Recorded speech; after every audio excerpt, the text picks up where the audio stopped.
Bienvenue dans cette nouvelle édition du Morning News. Au sommaire, en Côte d'Ivoire, le débat sur la réforme de la commission électorale indépendante en vue de la présidentielle de 2015 a été reporté. Une requête du groupe parlementaire PDCI-RDA. Les États généraux de la presse auront lieu en juin prochain au Togo. L'événement rassemblera tous les professionnels du secteur. Et puis, en Mauritanie, le taux de scolarisation était de 75% en 2012, un résultat notamment dû à l'émergence de l'enseignement privé.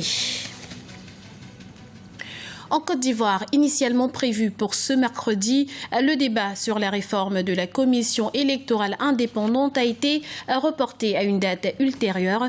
Une requête du Parti démocratique de Côte d'Ivoire. Et pour cause, ce dernier estime avoir besoin de plus de temps pour mener des consultations complémentaires avant le grand débat. On écoute à ce propos Alafé Wakili, directeur de l'intelligence d'Abidjan. Cela devrait permettre d'avoir plus de temps et l'opportunité de parler les uns avec les autres pour aboutir à un projet consensuel qui fera l'objet d'un accord à la majorité ou à l'unanimité au Parlement et avec aussi l'adhésion de l'opposition qui avait des griefs sur le projet alors qu'elle n'est pas représentée au Parlement. Elle souhaitait que ces préoccupations soient prises en compte, ces choses faites désormais, puisque ce mercredi en Conseil des ministres, il y a eu un nouveau texte qui a été adopté et la commission électorale, dans le projet du gouvernement qui va être à nouveau transmis à l'Assemblée nationale, ne comprendra plus 13 membres, mais désormais 17 membres. L'opposition qui avait 3 représentants aura désormais 4 représentants. L'épidémie de la fièvre Ebola déclarée le 21 mars dernier en Guinée a fait de nombreuses victimes, provoquant le départ de la majorité des étrangers vivant dans le pays. Mais l'épidémie semble aujourd'hui contrôlée. En effet, aucun nouveau cas a été enregistré à Conakry, la capitale, depuis le 26 avril 2014, alors que 38 malades sont sortis guéris des centres de traitement Ebola. Un soulagement pour les autorités du pays. Au Togo, en prélude aux États généraux de la presse annoncés pour le mois de juin prochain, une journée d'échange a eu lieu ce lundi à Lomé entre responsables des associations et syndicats de presse. Objectif, aplanir les divergences avant les grandes assises de la presse. Des assises qui ont pour but de trouver des solutions aux problèmes qui minent la presse togolaise. Paul de Singwe. Vers une réforme de la presse togolaise.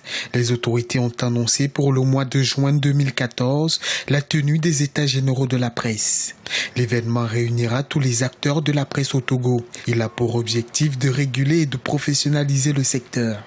On a besoin de renforcer la démocratie togolaise, on a besoin de l'enraciner davantage, mais la presse ne peut pas se contenter d'être simplement une presse de combat. Il faut qu'elle devienne une presse professionnelle et une presse qui contribue aussi au développement du pays. Et c'est ce qu'on attend, nous, des États généraux, qui nous permettent de franchir ce cap-là.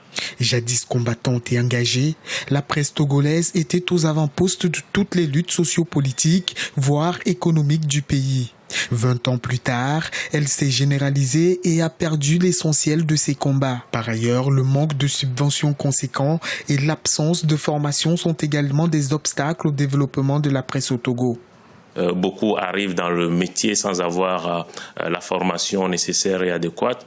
Et aujourd'hui, plus de 20 ans après l'apparition de la presse privée, il est plus qu'important que la formation soit l'une des priorités de la corporation.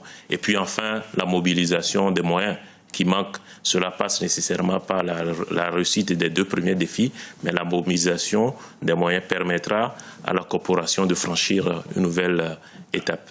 En 2013, l'Assemblée nationale a adopté une loi renforçant les prérogatives de la haute autorité de l'audiovisuel et de la communication.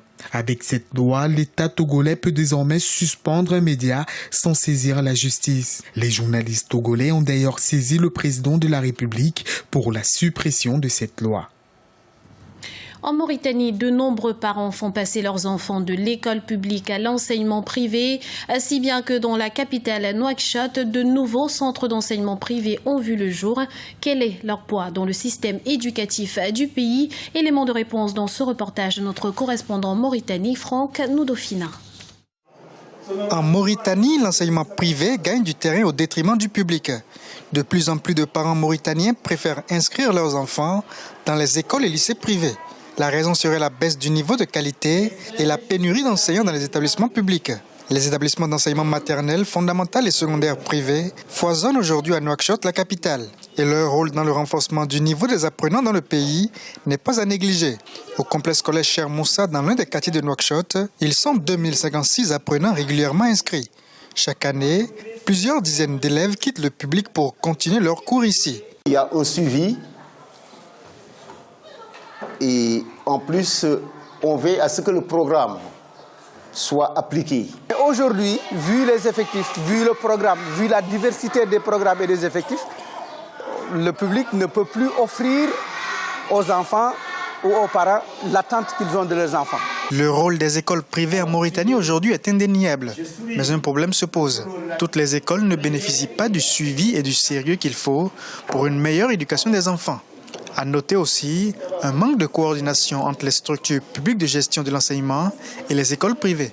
Au départ, ceux qui se sont penchés donc à la création d'écoles privées ont voulu tout simplement aider le ministère de l'Éducation nationale dans la formation des enfants, dans la formation des élèves, dans l'éducation.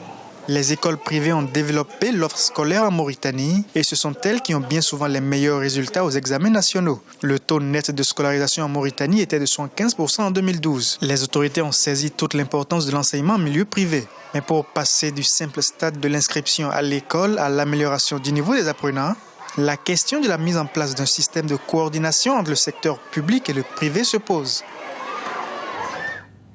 Zoom à présent sur une exposition organisée par une ONG en Libye. Se déroulant sur 3 jours, l'événement propose des ateliers pour les artistes locaux, une occasion pour ces derniers de s'évader dans un pays plongé dans le chaos depuis la chute de Mouammar Kadhafi en 2011. Myriam Issoufali.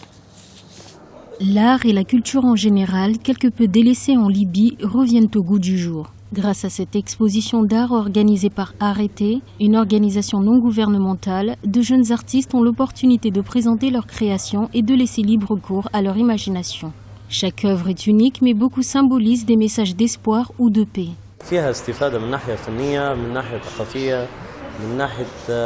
Il y a des avantages à la fois du côté artistique et du côté culturel, en termes d'élargissement des horizons. On nous invite à faire preuve d'imagination. On pousse les artistes à réfléchir à de nouvelles techniques et à suivre le rythme de l'art contemporain.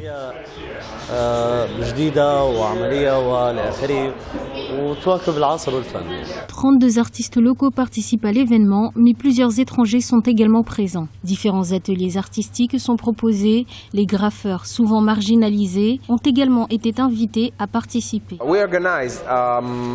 Nous avons organisé 2 ateliers différents. Un ici à la maison d'art avec des artistes graffeurs et un autre dans la matinée à l'université. À l'intérieur de l'université, nous avons peint des panneaux et à l'extérieur, il y a un atelier de graffiti. La scène artistique libyenne a été négligée à cause de l'insécurité permanente, du manque de ressources et de formation sur le territoire. Les artistes libyens espèrent désormais recevoir plus de financement et militent pour un environnement plus stable. C'était le journal de la rédaction. Nous vous remercions pour votre fidélité. Retrouvez dans un instant une nouvelle édition du Morning News sur Africa 24.